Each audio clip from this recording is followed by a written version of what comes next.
Europe जो है वो बहुत इसको देख रहा है गौर से मामलात को कि भाई ये कभी प्रेसिडेंट ट्रम्प एक बात करते हैं कभी दूसरी बात करते हैं। तो बहरहाल जो जर्मन्स हैं और नॉर्वे की उन्होंने दो दो पैट्रियट मिसाइल जो है वो लेने का फैसला किया है।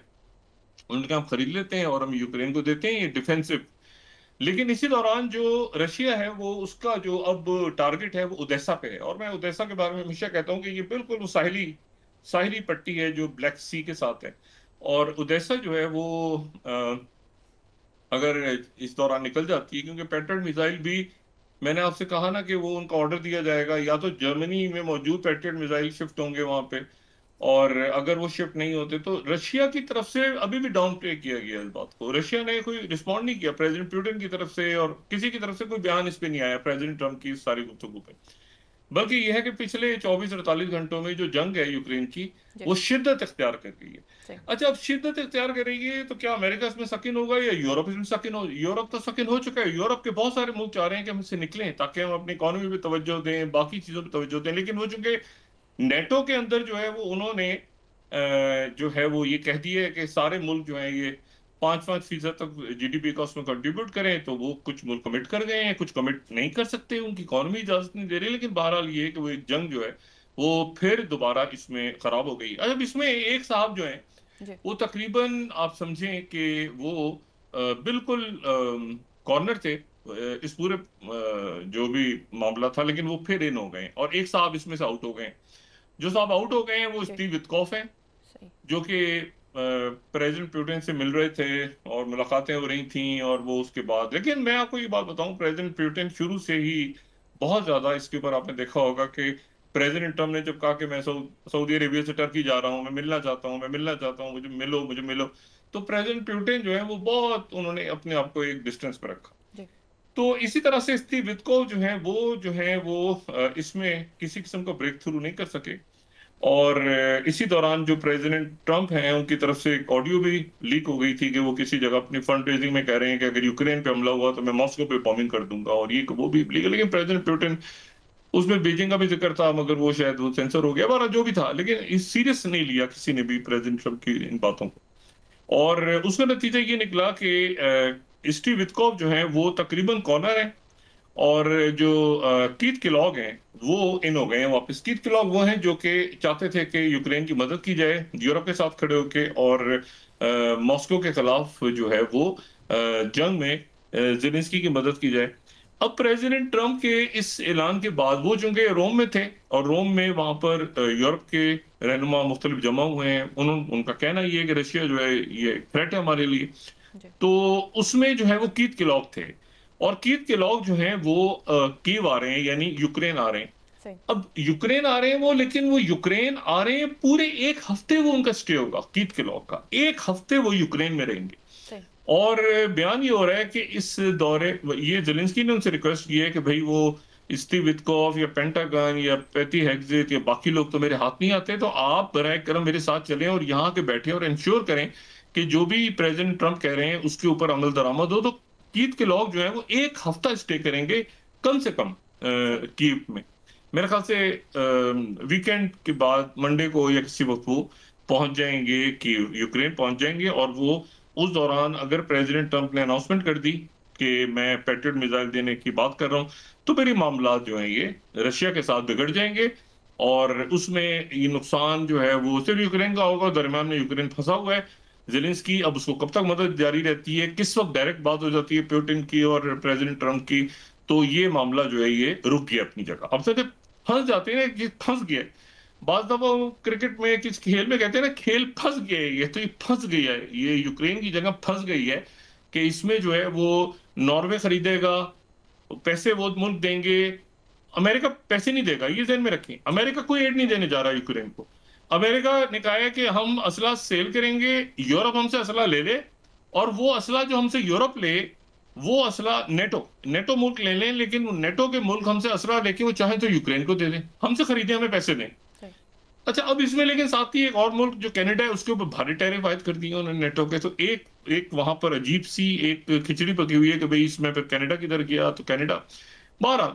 तो ये एक मामला ऐसा है जो कि फंस गया है यूक्रेन का, और उसमें ना मतलब मुसलसल जो आगे की तरफ जो है प्रेसिडेंट पुतिन जो है बढ़ते जा रहे हैं। और उनके जो फॉरेन मिनिस्टर हैं उनका मार्को रूबियो से दो मुलाकातें करने के बाद जिसका कोई नतीजा नहीं निकला, प्रेसिडेंट ट्रम्प की तरफ से ये ऐलान होना और फिर उसके बाद उनका नॉर्थ कोरिया चले जाना, और फिर उनके चाइना के जो वजीर खारजा हैं वांग यी, उनसे मुलाकात हुई है। तो उसके बाद उन्होंने कहा है कि जी हम उम्मीद करते हैं कि इस साल जो है वो प्रेसिडेंट ट्रम्प और प्रेसिडेंट शी जिनपिंग की मुलाकात हो जाए, हम उसके लिए कोशिश कर रहे हैं। लेकिन चाइना की तरफ से इसमें कोई ऐसा कोई स्टेटमेंट उनकी तरफ से नहीं आई कि प्रीमियर शी जिनपिंग जो है वो इंटरेस्टेड हैं ट्रम्प से मिलने में।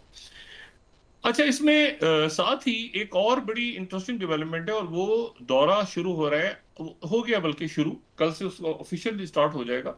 और वो जो दौरा है वो ऑस्ट्रेलिया के प्राइम मिनिस्टर जो एल्बनीज हैं जी। वो पहुंच रहे हैं चाइना। अब ये बड़ी इंपॉर्टेंट बात है, ऑस्ट्रेलिया जो है, ये आपको याद होगा पिछले दिनों जो है वो दो लोग G7 इजलास में पहुंचे थे, और G7 इजलास में उनसे ट्रम्प मिले बगैर निकल गए। एक तो ऑस्ट्रेलिया से उनके प्राइम मिनिस्टर अल्बनीज आए थे, और दूसरे इंडियन प्राइम मिनिस्टर मोदी पहुंचे थे, जी। जिनसे मुलाकात नहीं हो पाई थी ट्रम्प की G7 इजलास में। अब वो जो एल्बनीज है बड़े जबरदस्त आदमी है, बहुत जबरदस्त, और इनकी ट्रेड भी बहुत जबरदस्त है। और वहां पे जो पोल्स हैं जी। वो पोल्स ही बताते हैं कि उनमें से वो लोग चाइना को थ्रेट नहीं समझते, ऑस्ट्रेलिया के लोग चाइना को कोई थ्रेट नहीं समझते अपने लिए। सही। तो वो जो है चाइना के जो चाइना में उनका दौरा शुरू हो रहा है, सरकारी दौरा। और ये सरकारी दौरा जो है इनका 4 रोज का है गालिबन। और उसमें ये बहुत इंपॉर्टेंट दौरा इसलिए है कि इसमें वो प्रेसिडेंट शी जिनपिंग के जाती मेहमान के तौर पे वहां का दौरा कर रहे हैं। और इस दौरे में अब ये ऑस्ट्रेलिया है, ध्यान में रखें, जी। ऑस्ट्रेलिया है जो कि अमेरिका का करीबी इत्तेहादी है, जी। क्वाड का मेंबर है, जिसका किसी को नहीं पता कि क्वाड क्या चीज है, ऑकसस का मेंबर है जिसका किसी को नहीं पता क्या चीज है, और उसके जो वजीर आजम है वो शी जिनपिंग के मेहमान होंगे खास, और चाइना का दौरा वो कर रहे हैं। तो ये ऑस्ट्रेलिया जी। और चाइना ये बड़ी कॉम्प्लेक्स इस वक्त आप समझिए कि अलायंसेज हैं कि जहां पर उनको बहुत इज्जत के साथ होता है। लेकिन ट्रम्प तो मिले बगैर निकल गए थे, यहाँ जी। पर उनको शी जिनपिंग और चाइना में प्रॉपर एक उनका स्टेट स्टेट विजिट हो रहा है। सही। अच्छा, एक तो ये हो गए, तो दो नाकाम हुए, दो मुलाकातें या 3 मुलाकातें नाकाम हो गई, उनका कोई रिजल्ट नहीं निकला। आसियान के मुल्क जो है वो कहते रह गए मार्को रूबियो से कि हम तो, हमारे तो टैरिफ इश्यूज हैं, और इशू क्या है यहाँ पे, मतलब हमें तो ना किसी लड़ाई में जाना है, ना हम कोई जंग में जाना चाहते हैं। आसियान के मुल्क कोई जंग नहीं चाहते, वो कोई किसी किस्म का किसी ब्लॉक का हिस्सा भी नहीं बनना चाहते। वो कहते हैं कि ट्रेड हमारे साथ करें, और हम यहाँ पे पीसफुल, हम कोई फौजी अड्डे भी नहीं चाहते, हम कुछ भी नहीं चाहते।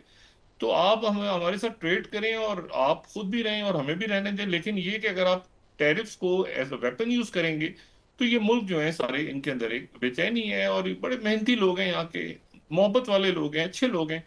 ये तो आसियान के मुल्क जो है वो, मतलब है कि उनको मार्को रूबियो से क्या करना है भाई, मार्को रूबियो ने अगर उनको साथ लाना है अमेरिका की तरफ, तो टैरिफ के मसले हल करें। तो वियतनाम पे भी टैरिफ, और इस पे भी टैरिफ, उस पे भी टैरिफ, तो वो एक अजीब सा मेरे ख्याल से ट्रम्प, मार्को रूबियो, मुझे नहीं पता कि मार्को रूबियो के अपने हाथ में क्या कुछ है इस वक्त। मार्को रूबियो कितना फैसला कर सकते हैं, क्योंकि फैसला बारह ट्रम्प कर रहे हैं। तो ट्रम्प ने जितनी उनको इजाजत दी होगी वो बात तो उतनी की उन्होंने, और वो चले गए वापस। लेकिन कोई ब्रेक थ्रू नहीं हो सका, बल्कि मामला खराब हो गए, क्योंकि इसी दौरे के दौरान ही वो प्रेसिडेंट ट्रम्प ने ऐलान कर दिया, यानी वो लेवरॉव से मिल रहे हैं और जी। पीछे से ऐलान हो गया।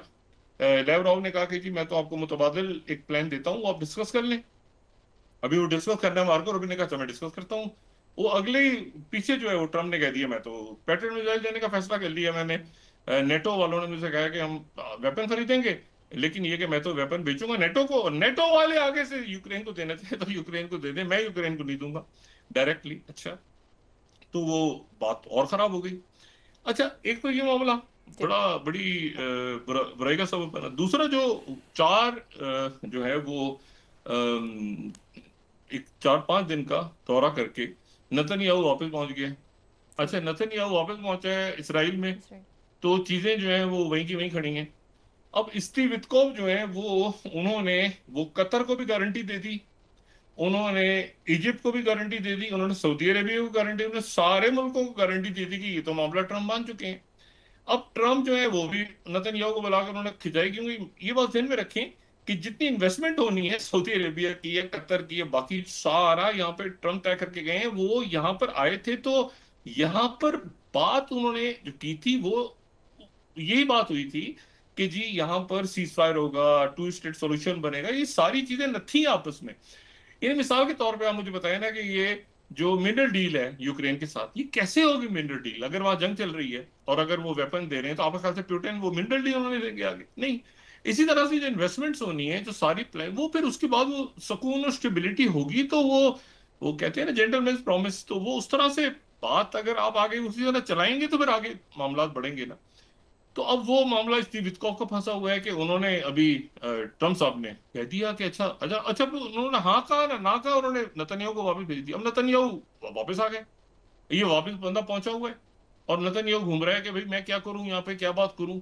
ये स्टीव विटकॉफ ने वादा किया हुआ है कि वो वीकेंड पे पहुंचेंगे। लेकिन ये कि स्टीव विटकॉफ जो है वो मेरा ख्याल है कि प्रेसिडेंट ट्रम्प से एक फाइनल बात करेंगे। क्योंकि अगर मुझे इस बात का डर है कि कहीं, क्योंकि ये वहां से अमेरिका से ये भी इतला आ रही है कि स्टीव विटकॉफ के रिजाइन ना कर जाए। सही। मतलब उनकी जो इस वक्त उनकी पोजीशन बड़ी खराब हुई है। क्योंकि देखें जो बिजनेसमैन है, ये बाकी सारे लोग हैं, ये बड़े बड़े और बड़े, ये बड़े करीब प्रेसिडेंट ट्रम्प के बड़े जबरदस्त आदमी हैं।